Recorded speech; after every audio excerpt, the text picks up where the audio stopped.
Assalamualaikum warahmatullahi wabarakatuh. Kami dari kelas 2024D akan mempresentasikan hasil diskusi kami di mata kuliah Hukum Internasional. Perkenalkan, nama saya Fatahillah Faruk Abdillah dengan NIM 24130704360. Perkenalkan, nama saya Muhammad Eri Khalid dengan NIM 24130704342. Perkenalkan, nama saya Muhammad Faisal Hakim dengan NIM 24130704503. Hasil diskusi kami yang pertama yakni perbedaan istilah antara International Law dan Law of Nation. International Law yakni mengatur hubungan antar negara dan negara dengan subjek hukum lainnya. Sedangkan Law of Nation berasal dari bahasa Romawi ius gentium, yaitu kaidah dan asas hukum yang mengatur hubungan orang Romawi dengan orang yang bukan Romawi, sehingga diistilahkan dengan ius inter-gentes atau hukum antar bangsa. Kemudian di lain sisi, Law of Nation dan International Law merupakan satu kesatuan yang sama. Law of Nation sendiri merupakan istilah lama dari International Law yang dimana juga terdapat beberapa perbedaan seperti subjek hukum, sumber hukum, dan tujuan hukum.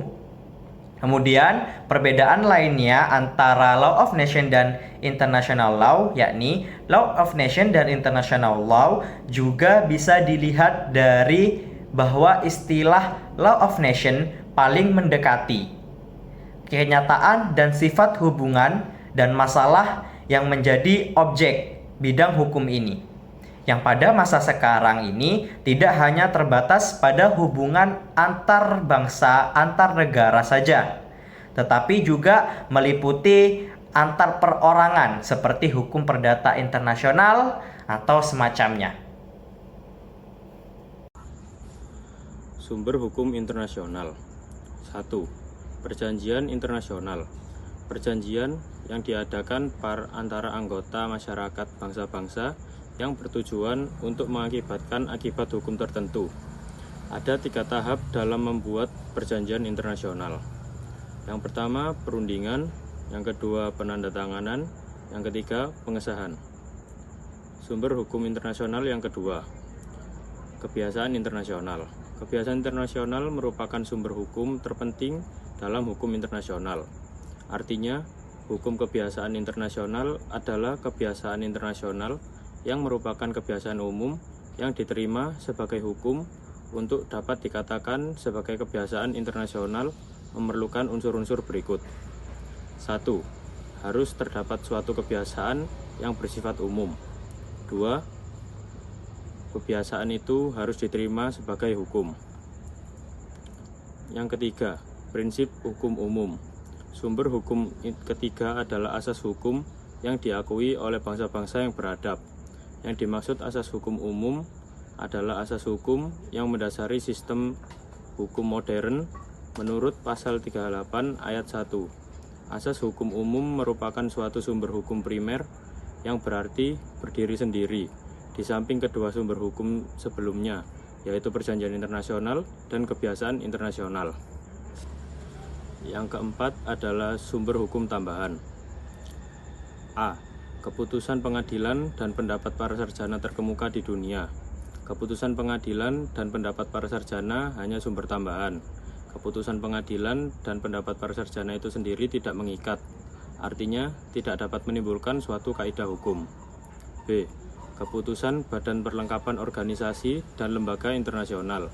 Keputusan badan tersebut sedikitnya dalam lingkungan terbatas akan melahirkan berbagai kaidah yang mengatur pergaulan antara anggota-anggota. Dalam hal lain, keputusan itu memiliki kekuatan mengikat meliputi beberapa negara.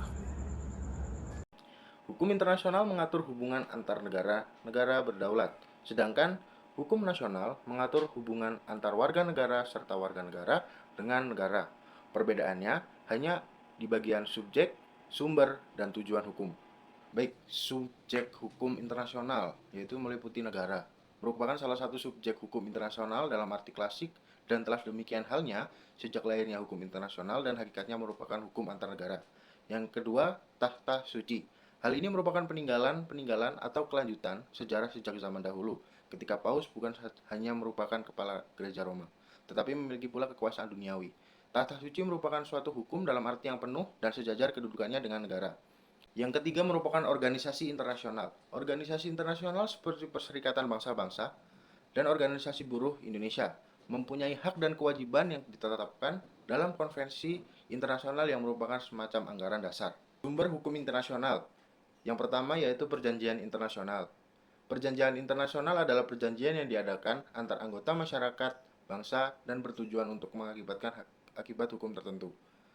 Kedua, kebiasaan internasional. Kebiasaan ini yang bersifat umum dan diterima sebagai hukum. Yang ketiga, keputusan pengadilan.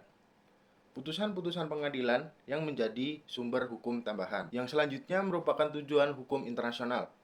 Tujuannya adalah untuk mengatur perilaku negara-negara dalam menjaga perdamaian, mengatur konflik, mempromosikan kerjasama, dan melindungi hak asasi manusia. Subjek hukum nasional. Subjek hukum nasional adalah individu-individu yang terdapat dalam suatu negara. Kemudian sumber hukum nasional adalah Undang-Undang 1945 dan Pancasila sebagai ideologi bangsa. Tujuan hukum nasional adalah menjamin adanya kepastian hukum dalam masyarakat, dan hukum itu harus bersendikan pada keadilan. Selain itu, hukum juga bertujuan untuk memberikan ketertiban, kenyamanan bagi seluruh masyarakat nasional.